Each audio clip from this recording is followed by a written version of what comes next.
आज हमारे पास भारत निर्वाचन आयोग द्वारा एक गणना प्रपत्र है जिसको आज हमें भरना है। आप देख सकते हैं ये गणना प्रपत्र है जिसको आज हमें भरना है। ये एक महिला का गणना प्रपत्र है और ये आप देख सकते हो ये इनकी पुरानी फ़ोटो है जो कि पहले की फ़ोटो है।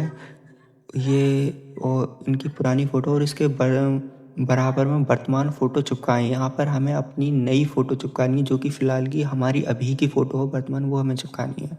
उसके बाद आती है जन्म तिथि, दिन, माह, वर्ष। यहाँ पे हमें अपनी जन्म तिथि डालनी है जो हमारे आधार कार्ड में जो जन्म तिथि रहती है, वो जन्म तिथि को हमें यहाँ भरना है इस वाले कॉलम में अपने आधार कार्ड के अकॉर्डिंग।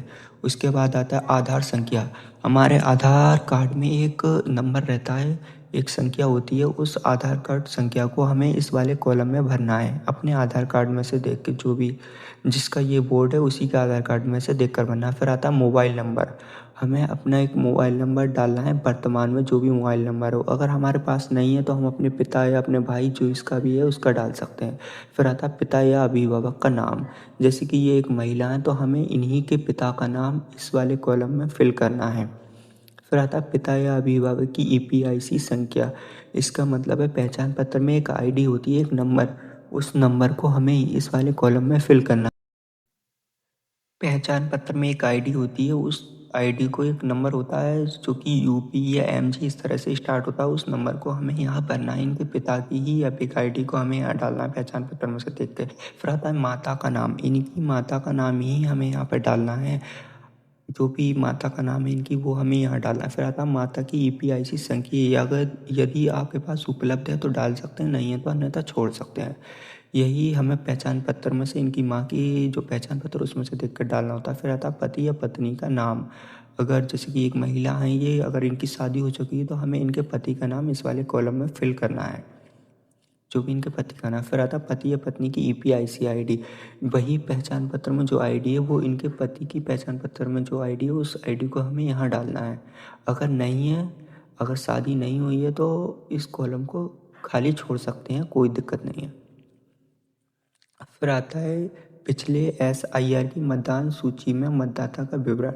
इसका मतलब है कि अगर आपका वोट 2003 से पहले का बना हुआ है और 2003 की मतदाता सूची में आपका नाम है, तब हमें इस कॉलम को फिल करना है। यहाँ पे हमें निर्वाचक का नाम जो भी है और उसकी ईपीआईसी आईडी क्या है वो चीज़ हमें डालनी है। और संबंधी का नाम स्वयं हो तो स्वयं डाल सकते हैं, जो भी संबंध है हमारा, जिला क्या है हमारा, राज्य का नाम क्या है हमारा, विधानसभा क्षेत्र हमारा कहाँ पर पड़ता है, जहाँ तुम्हारा विधानसभा क्षेत्र है वो चीज़ हमें यहाँ कॉलम में फिल करनी है। उसके बाद है विधानसभा निर्वाचन क्षेत्र की संख्या क्या है, भाग संख्या क्या है, क्रम संख्या क्या है, ये सारे डाटा हमें यहाँ फिल करना है। अगर 2003 की मतदाता वाली जो सूची है उसमें आपका नाम नहीं है तो उस कॉलम को हमें ब्लैंक छोड़ देना है, इसे भरने की हमें ज़रूरत नहीं है।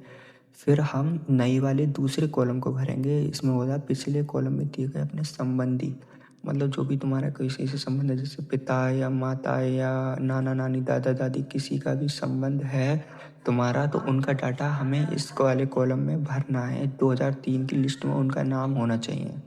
जैसे कि ये एक महिला है, इनके पिता का डाटा अगर हम भरना चाहें, जैसे कि उनका 2003 की लिस्ट में उनका नाम है, तो हमें सबसे पहले उनका नाम जो भी है, ईपीआईसी संख्या उनकी क्या है वो भरना पड़ेगा यहाँ पे। और उनके संबंधी का नाम क्या है, जैसे कि नाम, ईपीआईसी आईडी, और संबंधी का क्या नाम है, उनका संबंध क्या है, हमारा उनसे पिता है या जो भी कुछ है वो संबंध हमें यहाँ लिखना है। उसके बाद जिला कौन सा है, राज्य का क्या नाम है, विधानसभा निर्वाचन क्षेत्र का क्या नाम है, विधानसभा निर्वाचन क्षेत्र की संख्या क्या है, भाग संख्या क्या है, क्रम संख्या क्या है, ये सारा डाटा हमें इस कॉलम में भरना है। उसके बाद यहाँ पे हमें अपने हस्ताक्षर करने हैं। अगर आप हस्ताक्षर करना नहीं जानते हो तो हमें अंगूठा भी लगा सकते हैं। देखो लिखा है मतदाता किसी अन्य वयस्क पारिवारिक सदस्य के हस्ताक्षर या बाएं अंगूठे का निशान, वो चीज़ हमें यहाँ डालना है अपने।